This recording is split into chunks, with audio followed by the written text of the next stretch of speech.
ज्यावेळी छत्रपती शिवाजी महाराजांनी शाहिस्ते खानाची बोटे छापली ना लाल मालात, त्यावेळी शाहिस्ते खानाची बहीण पळत पळत आली आणि शाहिस्ते खानाला म्हणते की तुझी भाची सापडत नाही. शाहिस्ते खान म्हणतो कुठंतरी नीट हुडकून बघ, कुठंतरी लपले असेल, कुठंतरी चुकले असेल. बहीण म्हणती मी सगळीकडे बघितलं पण माझी पोर सापडत नाही.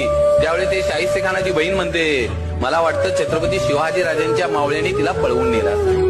आणि तो शाहिस्ते खान म्हणतो छत्रपती शिवाजी महाराजांचे मावळे काही करू शकतात परंतु कुठल्याही आया बहिणीच्या पदराला हात लावू शकत नाही.